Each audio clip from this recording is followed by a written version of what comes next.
Good morning, good morning, good morning, and welcome to the T.F. Williams podcast for Friday, as I say, Friday, the 3rd of October of 2025.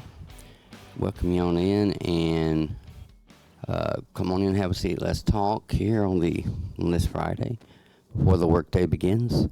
Want to know how y'all doing. I hope everything's doing well and God's doing His work in your life, like you can see Him moving in your life and moving you in directions. Maybe you saw, maybe you didn't, but let God do His work in you, and I'm trying to let Him do His work in me. But I want to invite you out for Sunday, 10:30 a.m. at the Bridge Community Church, located at the intersection of Wilcox Road and Pleasant Grove Road. Come on out and join us for that service. I promise you will feel God move, and He will touch your heart if you allow Him to. And that's the part that's most important, is that you want God to move in your life and make you better than you thought you were or ever could be. And that's what I'm trying to do. That's what we all have to do. And on Wednesday night, come on back out at 6:30 p.m. for our Bible study, same place, the Bridge Community Church. Come on out.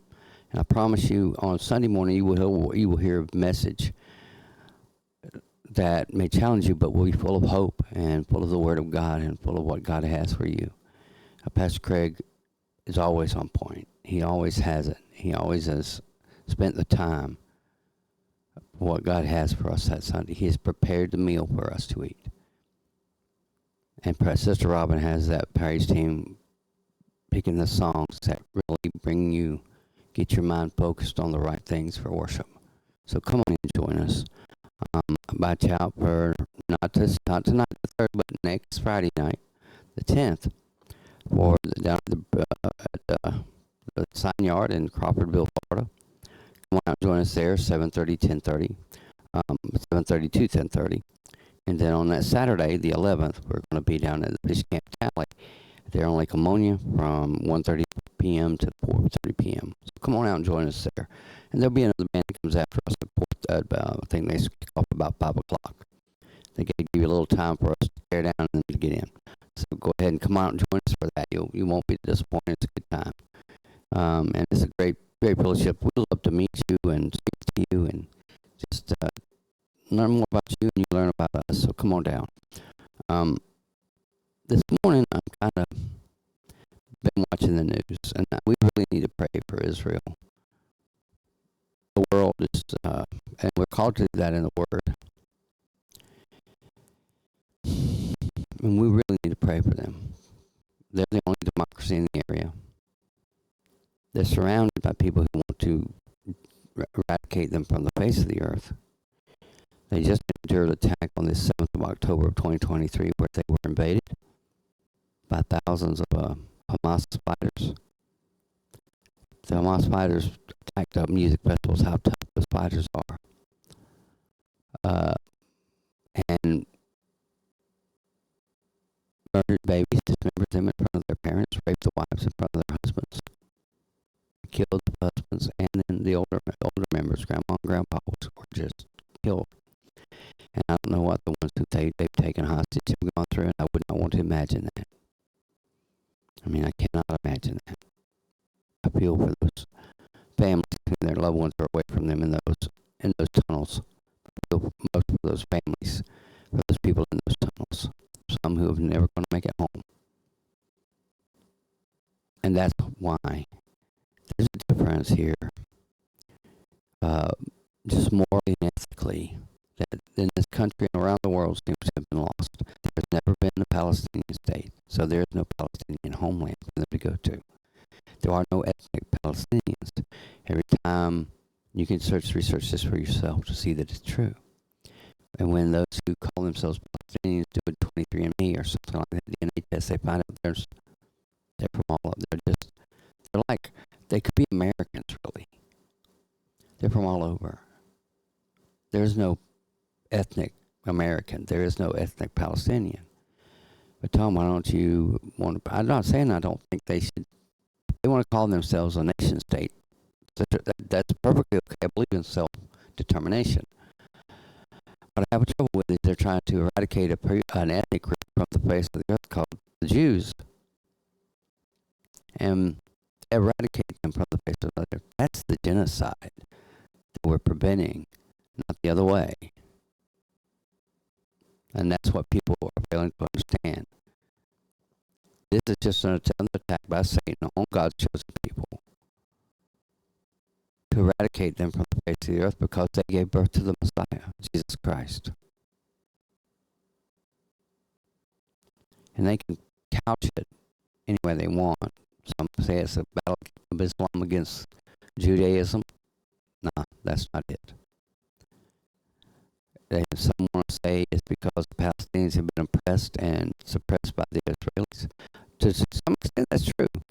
But it's also true that Palestinians, at least who live in Israel, can get citizenship in Israel, serve in the Knesset, their parliament or Congress, as we would define it, and sit on their courts and are active politically and hold public office. That doesn't sound like someone who's actively trying to oppress the Palestinian people. Rather, they're just trying to hold on to the land that God gave them thousands of years ago. So, I'm not interested in why people are behind the Palestinians. I'm not getting it. I'm not understanding it. They've had billions poured into that place, into Gaza and the West Bank. Billions, probably trillions now. And they've, instead of building roads, building hospitals, building schools, making sure that all that's taken, they could have had a great safety net for their people. But they chose instead to build tunnels, build rockets, build missiles. Everything to do with war and fighting, as opposed to doing the other. That Hamas chose to do that. So you tell me which side has done better by their own people. So, and Israel was not bothering them. There was no Israeli troops in Gaza at the time. Israel had put up a fence and guard posts to separate them so that that wouldn't happen. And they warned Palestinians, when the war began, they warned them to get out before they attacked. Palestinians gave no such warning.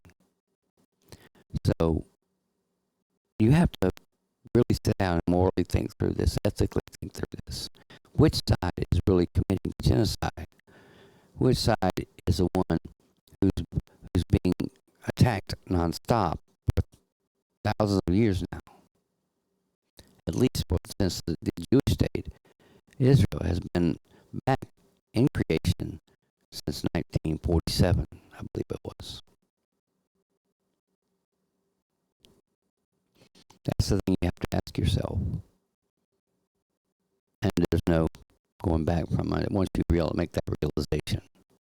And it's never right to support an organization that would tear asunder babies, dismember them in front of their parents. There's no room for supporting an organization that thinks raping women as a tactic in war is right. You cannot support people who an organization like Hamas. I'm not saying Palestinians. I'm saying Hamas. I'm being very careful here. That supports the killing of family members in front of other family members. Just wanton murder. You cannot, not morally and ethically. No.